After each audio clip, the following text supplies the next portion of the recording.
ప్రస్తుతం తెలంగాణలోని బీఆర్ఎస్ పార్టీలో నెలకొని ఉన్న పరిణామాలు.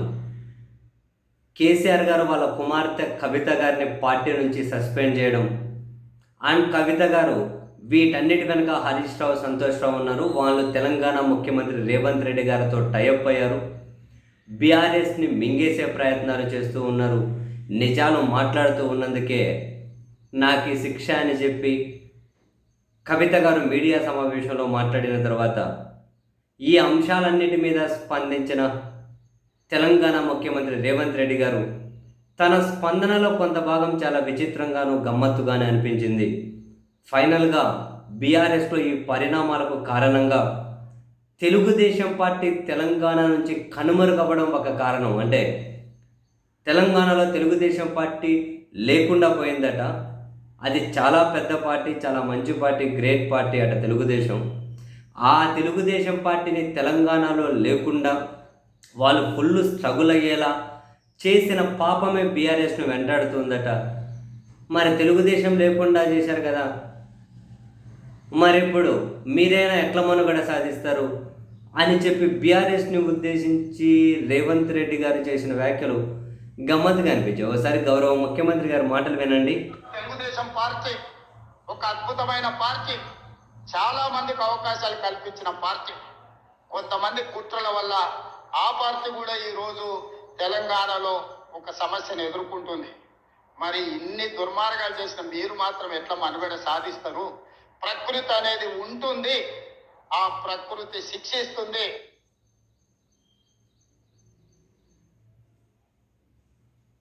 తర్వాత తెలుగుదేశం పార్టీ ఒక అద్భుతమైన పార్టీ, చాలా మంది తెలుగుదేశం పార్టీ ఒక అద్భుతమైన పార్టీ, అది తెలంగాణలో స్ట్రగుల్ ఫేస్ చేస్తూ ఉంది. దాన్ని అలా చేయడానికి కారణమైన మీరెట్లా మనుగడ సాధిస్తారు అని రేవంత్ రెడ్డి గారు మాట్లాడడం. ఇంకో నాకు గమ్మత్తుగా అనిపించింది ఏంటంటే ప్రకృతి అనేది వదిలిపెట్టదు, ప్రకృతి అనేది శిక్షిస్తుంది అన్నారు.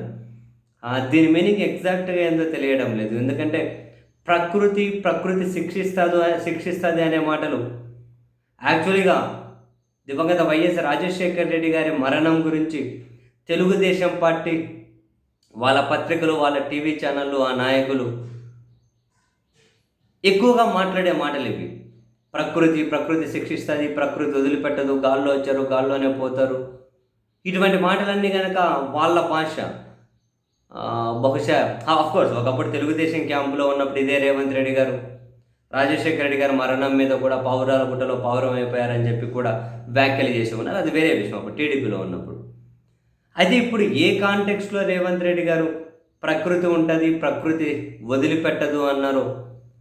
బహుశా తెలుగుదేశం పార్టీ తెలంగాణ నుంచి ఖాళీ చేయడానికి కారణం బీఆర్ఎస్ అని, ఆ కాంటెక్స్లో బీఆర్ఎస్ని కూడా ఇదే తెలంగాణ నుంచి ఖాళీ చేసే పరిస్థితి వస్తుంది, అది నామరూపాల్లో కూడా పోతుంది అని రేవంత్ రెడ్డి గారి ఉద్దేశమా, తన వ్యాఖ్యల ఉద్దేశమా అని అంటే కావచ్చు, no clarity. But Telugu Desam party అద్భుతమైన పార్టీ, అది తెలంగాణలో లేకుండా పోయిందని లేదు, స్ట్రగుల్ ఫేస్ చేస్తూ ఉంది. దానికి కారణం బీఆర్ఎస్, అందుకని బీఆర్ఎస్ కూడా ఇప్పుడు స్ట్రగుల్ ఫేస్ చేస్తుంది అన్నది రేవంత్ రెడ్డి గారు, గౌరవ తెలంగాణ ముఖ్యమంత్రి గారి వ్యాఖ్యలు. ఇదేందో చాలా గమ్మత్తుగా ఉంటుంది. తెలుగుదేశం పార్టీ ఏమో బీజేపీతో పొత్తులో ఉంటుంది, ఆంధ్ర తెలంగాణలో కాంగ్రెస్ పార్టీ నాయకులేమో తెలుగుదేశం పార్టీతో పొత్తులో ఉంటారు. ఏ విచిత్రమైన రాజకీయమో అర్థం కాదు.